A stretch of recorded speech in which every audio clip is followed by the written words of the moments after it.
The afternoon sun used to paint the old station in strokes of gold, didn't it? I remember it so clearly. The way the light caught the dust motes dancing in the air, each one a tiny, fleeting star. That's where we were supposed to start our forever. On a train we never took together. We were so young, weren't we? Brimming with the kind of certainty that only youth can afford. We had it all planned out. 2 one-way tickets tucked away. A map with a circle drawn around a city we'd only ever seen in postcards. And a promise whispered under a sky full of stars. Our grand escape, our beginning, the plan was simple. You'd finish your last exam, and I'd quit that dead-end job at the diner. We'd meet at platform 3, right under the big old clock that was always 5 minutes slow. The 3:15 Express, that was our chariot. It was meant to carry us away from our small town, away from expectations, and into a life we would build with our own hands. Brick by hopeful brick. We talked about it for months. The little apartment we'd find, with a window that got the morning sun. You'd paint and I'd write. We'd fill our evenings with cheap wine and long conversations, exploring not just the new city, but the depths of each other's souls. It all felt so real, so tangible. I could almost smell the paint on your canvases and feel the weight of the novel I was going to write. But destiny, it seems, has a cruel sense of humor. It loves to scribble in the margins of our best laid plans. The day came. The sun was just as golden as I'd imagined. The air was thick with the scent of diesel and possibility. I stood there, under that slow clock, my heart hammering against my ribs like a trapped bird. My bag was light, containing only a change of clothes and a lifetime of dreams. 3:10. My eyes were glued to the entrance of the platform.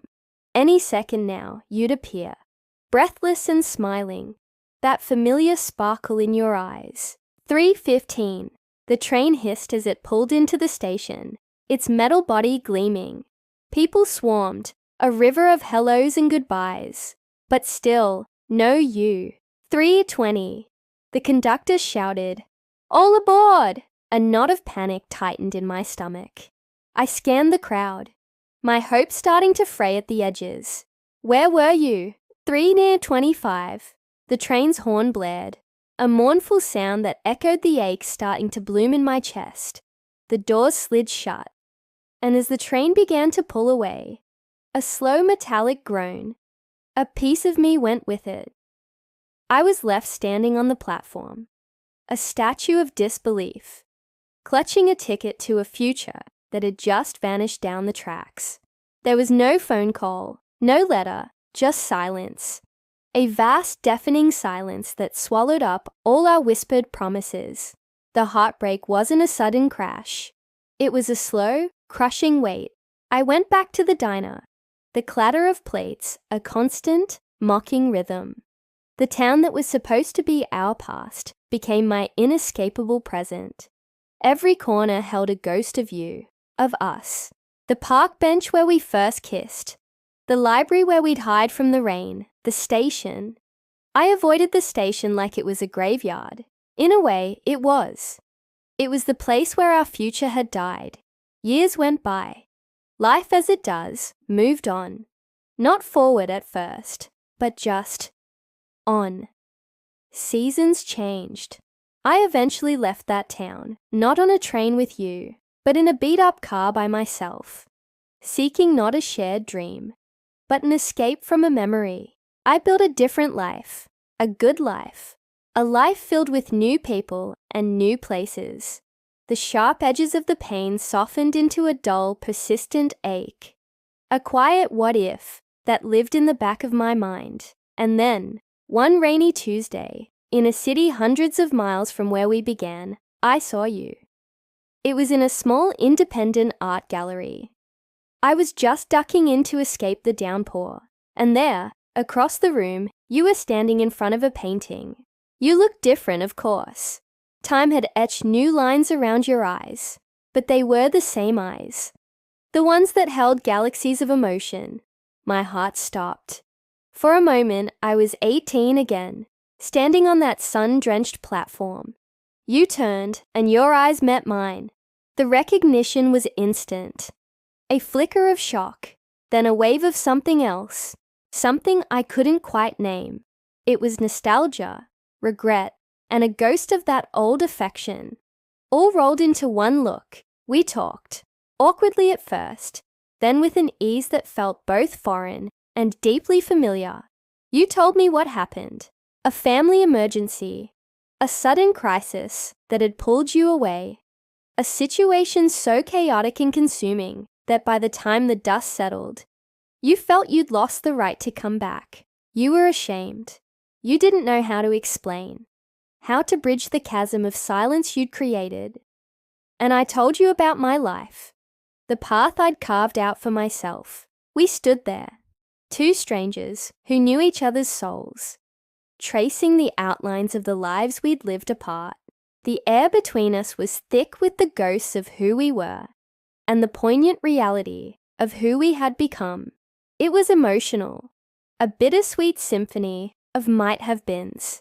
The painting you were looking at, it was a train station, a platform, bathed in golden afternoon light, with the faint silhouette of a person standing alone as a train pulls away. Your signature was in the bottom corner.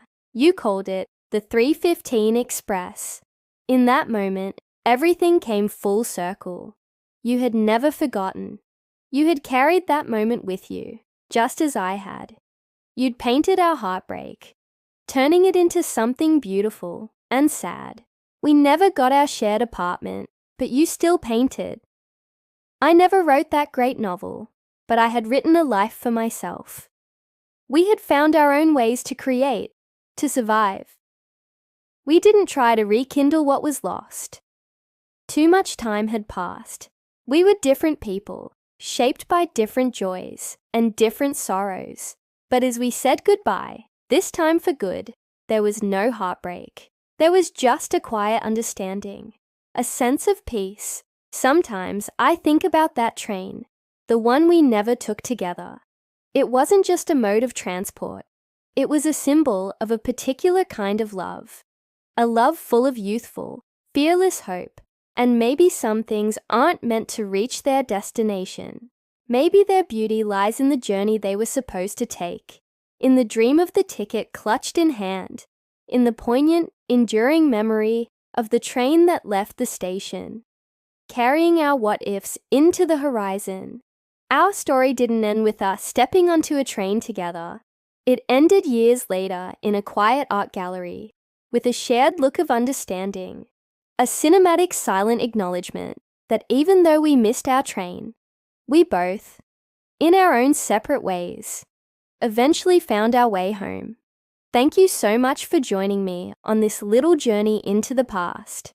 If this story resonated with you, I'd be so grateful if you do like this video and subscribe to the channel for more stories. It means the world. Until next time.